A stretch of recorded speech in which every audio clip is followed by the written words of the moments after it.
name is Cheryl Erickson, and I'm the Indigenous focused ECE instructor with Louis Riel Vocational College. Today we will be reviewing Chapter 7 of your guidance textbook, and we'll be looking at communication strategies for effective guidance and discipline. But before we get started, just a reminder to read Chapter 7. This video is not a replacement for your chapter reading. So when we look at guidance strategies and effective communication, communication is the key to help children effectively solve their problems. And when we look at why children don't listen, typically in situations where adults are helping children with different types of problems that they may be having or issues they may be having, nobody wants to listen to an adult that's lecturing them or perhaps giving orders or giving mixed messages in that communication system. So we really need to explore what some positive ways are to help children problem solve. So one of the first practices that we can apply to effective guidance and discipline is being respectful to children. And so talking in a respectful way to a child is stating feelings without labeling the child as good or bad. And so depending on what the scenario is, if you've asked a child to stop running and they continue to run in an unsafe environment, then you need to express that firmly to the child and, maybe stop their body from running and saying, I need you to stop. So telling them exactly what it is that you want them to do.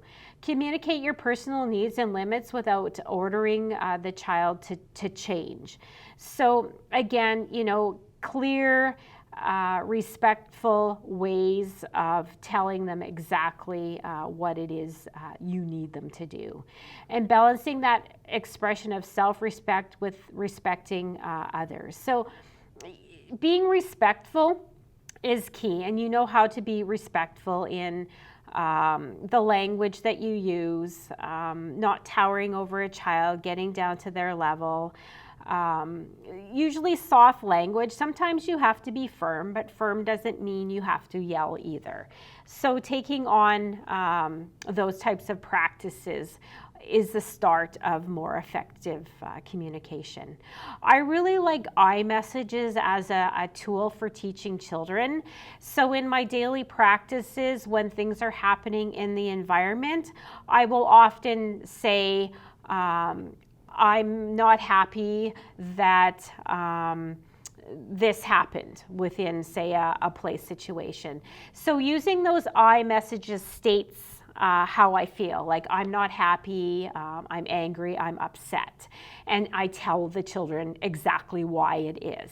And it's not them, again, it's just a choice that they made. And it is, a feeling, it's my feelings about a particular situation that's happening. So iMessages are really coming from the person that is having the issue. But the interesting thing about iMessages, if you're using that on a regular basis, children do pick up on iMessages and then they start to use the language that you're modeling in those iMessages to work through different scenarios that they may be having. So, another example is I can't read the book in the room with so much noise around me. So the children in that activity are maybe talking very loudly. Or I can't read the book when you stand up in front of the pages of the book and your friends can't see. So just examples regarding different situations where you can, use iMessages effectively. So I'll just kind of walk you through an example of stating an iMessage. So you say how you feel. You give a reason why the behavior is a problem. Never criticize or blame. It's just a matter of fact that this is happening. allow the children to solve the problem on their own. So a lot of times with I messages, you're telling them exactly what the behavior is that you don't like, and they are making a choice to stop or not.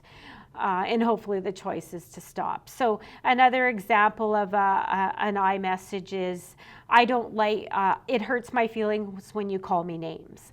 So, I'm saying my feelings are hurt. I don't feel good when you call me names. And so that is bringing that scenario, that behavior of calling names to light of the child. Maybe they don't realize that that's appropriate, or inappropriate, but now in the situation with you as the caregiver, they're understanding that that's not okay. So children can use I messages. If you're using those on a regular basis, they tend to stick with a child. It's a really good tool to share different types of emotions that you may be feeling. It may take practice, but you can retrain yourself until it comes naturally. So I use iMessages on a regular basis, and children listening to iMessages pick it up and they start to understand how to use it. And maybe it's not perfect, but my iMessages aren't perfect either, and it's a work in progress. So modeling it helps, and it's kind of neat if they're using it in the environment, early learning environment, as well as sharing that information at home. So good teachers also coach children to express their feelings with iMessages. So in a situation where you have two children upset or fighting over a toy or object, in that situation, you can coach children to express to their friends how they're feeling during iMessages. So some barriers to good listening. So do children really listen to children, or do you? So, sometimes there's distracted behaviors. There's a lot going on in an early learning environment that can be distracting. In some situations with the kids, they're just really not interested. It's more of a problem with you than it is a problem with me. So therefore, it doesn't matter. That's kind of maybe where the children are developmentally. Sometimes there's too much talking instead of listening, and we know the listening part of it is really, really important. Taking turns, somebody talk, somebody listen, is a good practice to get into. We all have things to say, but say it when it's your turn. Diverting their attention instead of hearing feelings. We've done this a lot with toddlers because of their limited understanding. So we use a lot of distraction techniques with toddlers to remove them from situations that we don't want them in, or doing behaviors that we want them to stop. We tend to say no and then redirect or distract them. So we want to, with iMessages, we're going to start using iMessages with children that we feel are developmentally capable of using this practice. So this would not be on toddlers who have a limited language. We can't judge, effective coaching and problem solving. You can't judge, you can't take sides. And we have to take the time to allow the children to express their feelings through their iMessages and work towards an effective problem solving solution. Sometimes as adults, we're too quick to jump in and solve the problem for them, and that's not really good. Another really good technique to use is just passive listening.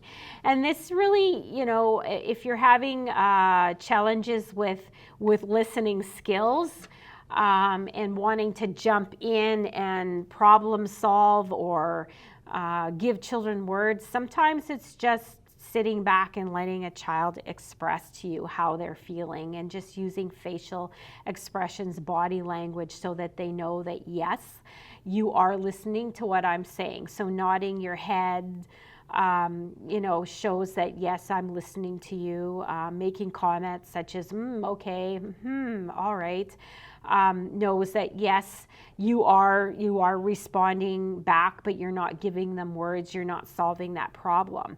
And then in the end, you can just maybe ask questions after they finish sharing their story about what has happened.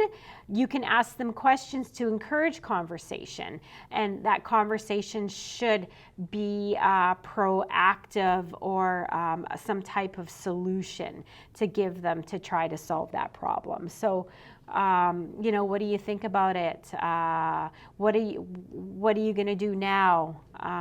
What do you think is going to happen next? So, little conversations that you can have to support some active thinking and cognitive processes for them to try to come to some type of solution. That's a good one if you're always wanting to jump in and solve the problems for the children. It gives them an opportunity to really do it on their own.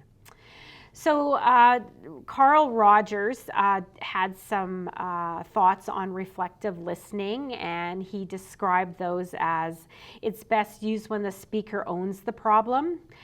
The listener truly seeks to understand what the other person means, so really honing in on those listening skills. Listener clarifies to avoid misunderstandings. So maybe that's where you ask a few questions just to make sure you have the situation, all sides of that situation. And then the listener can restate and validate the speaker's words, which validation, again, is really huge. Especially for children, in them learning that you do understand and you do respect their emotions and you are listening to them. So a few steps to that reflective listening. When you are approached by the child and they are sharing their perspective with you, to just stop talking and listening to what they're saying. Just give them time to express that. Don't rush to pass judgment or jump in to find out, maybe to rush judgment or react to it too quickly. Give them the time to get all those emotions out. Restate what you've heard in your own words. Just say it back to the child, and they can confirm whether that's true or not. So I think a terminology that you can use is, what I hear you say is that you're upset because your friend ate your snack. So just reiterating it back to them, and yes, they can confirm yes, or if it's not the case, they may elaborate a little bit more on what that issue is. Validate the child's concerns and feelings and show that you care. Some common mistakes with reflective listening: avoid giving advice. Again, do not try to solve their problems. The whole point of that practice is really to engage some thought processes in there and see when you're questioning the child if they can come to some type of solution. Avoid those leading questions. Sometimes leading questions then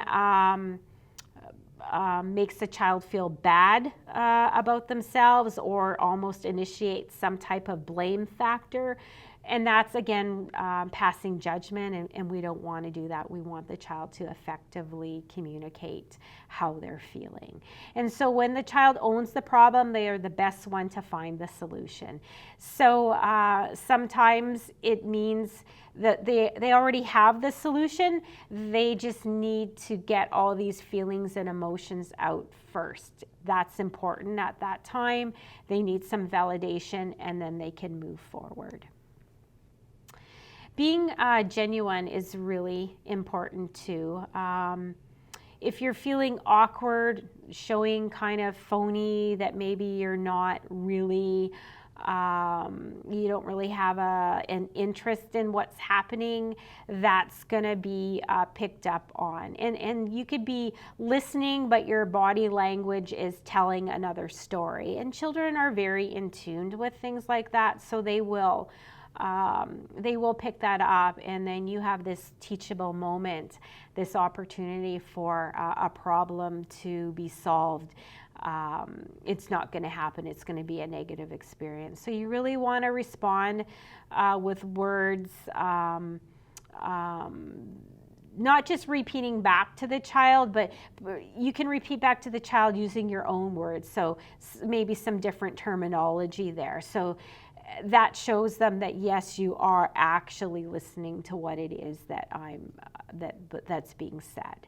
And if you're sincere and you're trying to understand, it will be appreciated, and that child will be able to move forward in that process in expressing feelings and hopefully solving a problem. Conflict resolution is a huge thing. In life, there's always going to be conflict, and with those conflicts, there's a lot of teachable moments. Children are going to learn and practice new skills. And so it is really a critical skill in life that children learn how to manage and effectively handle conflict. Other things that children are going to learn in conflict resolution is that perspective taking, that empathy, turn taking, self-collaboration, self-control. All those are very important practices and teachable moments that open up in situations where there are types of conflict. And so just another quick example of a problem-solving solution and William Kreidler's steps in solving problems. And if you're wanting to practice a few different strategies besides iMessages or reflective listening, those types of things, you can walk the children through these 4 easy steps as well, and asking what the problem is. Brainstorming, how do you think we can solve the problems? What do you think we can do? And children will share their thoughts and ideas on that. And you can ask, so which one do you think is going to be the best one? Which one will the children agree on if it's a conflict between 2 people or 2 children? And hopefully they come to a agreement of something, and then you say, that's great, okay, do that. And they can move forward from that conversation, that collaboration, and see if that problem-solving technique will work for them. So a few really good examples of some great strategies for effective communication and guiding young children. That does conclude Chapter 7 of your guidance. And if you do have any questions regarding this chapter, please see your instructor. If you also please check in to ensure that you haven't missed any handouts or assignments pertaining to this chapter.